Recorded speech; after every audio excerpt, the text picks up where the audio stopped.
Hello everyone. Today we will learn how to add new custom paragraphs to our Microsoft Word documents using Cloudmersive Document Conversion connector actions in Power Automate. As always, please remember to like the video and subscribe to our channel. We will start by clicking Create and selecting the option to begin a manually triggered instant cloud flow. We will use this option to simplify testing in our demonstration. We will first retrieve a Microsoft Word document as the basis for our test. We can retrieve our file using a getFileContent action to navigate either to our SharePoint or OneDrive libraries. Next, we will incorporate a Cloudmersive action designed specifically to add new and fully customized paragraphs to Microsoft Word files. We will add a new action, and then we will search for Cloudmersive connectors. On this list, we will look for the Cloudmersive Document Conversion connector with the green logo, and once we find it, we will click See More to view the actions list.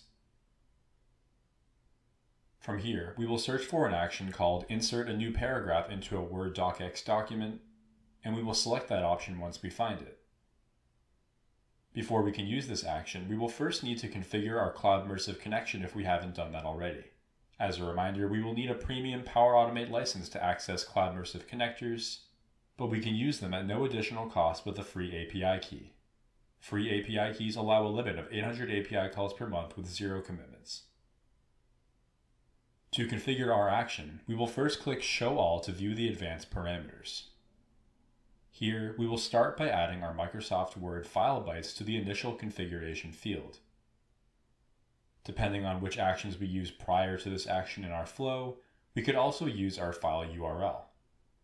We can now make a variety of choices about where to place the new paragraph in our document. If we have additional information about the path of certain objects in our document, we can guide our placement with that information, or we can use the default value document end to place our paragraph at the end of our content. To customize our content run, we will click Add New Item.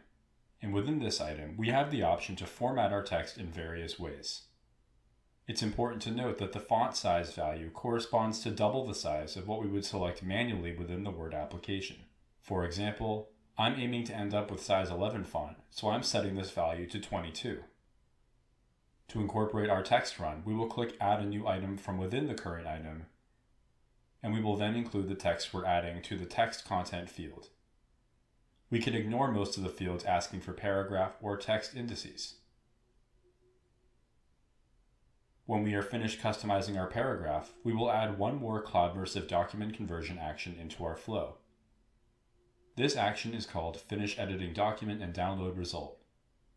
We need to use this action because the prior Insert Paragraph action returns our modified file as a temporary URL to speed up the operation at scale. We will configure our Finish Editing action using dynamic content labeled Edited Document URL from our Insert Paragraph step. To wrap up our flow, we will now add a Create File action for either SharePoint or OneDrive, depending on where we want to place our new file. After we give our file a relevant name, we will use Output Content from our Finish Editing step to define our document contents. We will now save and test our flow.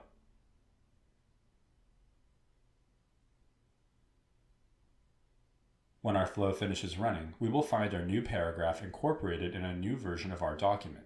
To avoid creating an entirely new document, we could always use an Update File action in Power Automate instead of the Create File action that we just used. And that concludes this demonstration. As always, if you have any questions, please feel free to contact any member of our team.